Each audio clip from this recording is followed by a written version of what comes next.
Hi friends, welcome to our channel. జీవితాన్ని మార్చే క్షణాలు ఎప్పుడూ పెద్దవిగా ఉండవు.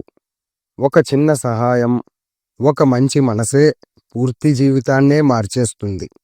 ఈ కథ మీకు ఒక మార్గం చూపిస్తుంది.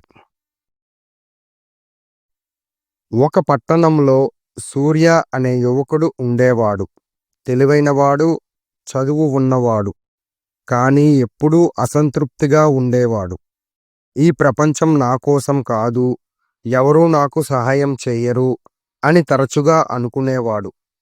ఒకరోజు అతని ఉద్యోగం పోయింది. ఇంట్లో పరిస్థితి కఠినంగా మారింది. తల్లిదండ్రులు ఏమీ మాట్లాడలేదు. వాళ్ళ నిశ్శబ్దమే అతన్ని ఎక్కువ బాధించింది.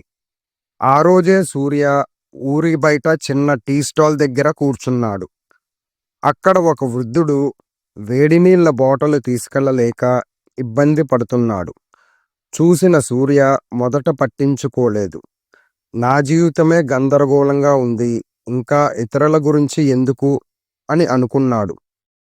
కానీ కొద్దిసేపటికి మనసులో ఏదో కలవరమొచ్చింది. వెనక్కి వెళ్ళి ఆ వృద్ధుడికి నీళ్ల బాటిల్ మోసేందుకు సహాయం చేశాడు. వృద్ధుడు చిరునవ్వుతో అన్నాడు, నాన్నా, ఈ చిన్న సహాయం నాకు నీళ్ల కంటే ఎక్కువ ఉపశమనం ఇచ్చింది. ఆ మాటలు సూర్య మనసులో ఎక్కడో తాకాయి.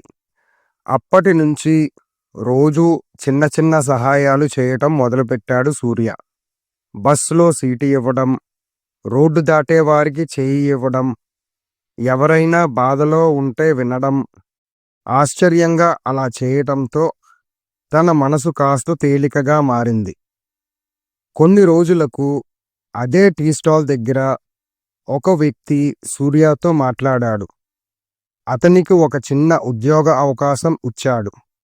అది పెద్ద ఉద్యోగం కాదు, కానీ సూర్యకు కొత్త జీవితం. అప్పుడే అతనికి అర్థమైంది, జీవితం మనకు ఏమిచ్చింది అనే కాదు, మనమే ప్రపంచానికి ఏమిచ్చామన్నదే నిజమైన మార్పు. ఆ రోజు నుంచి సూర్య తన జీవితాన్నే కాదు, ఇతరుల జీవితాలను కూడా మార్చే వ్యక్తిగా మారాడు. మోరల్ ఏమిటంటే, మార్పు కోసం ఎదురు చూడకండి, మార్పుగా మారండి. ఈ కథ నుంచి మనం నేర్చుకోవలసింది ఒక్కటే: మార్పు కోసం ఎదురు చూడకండి, మార్పుగా మీరే మారండి. మీకు ఈ కథ నచ్చితే లైక్ చేయండి, షేర్ చేయండి, మా ఛానల్ను సబ్స్క్రైబ్ చేయండి. ఇలాంటి మరెన్నో జీవితాన్ని తాకే తెలుగు కథల కోసం మాతోనే ఉండండి. మళ్ళీ కలుద్దాం మరో మంచి కథతో.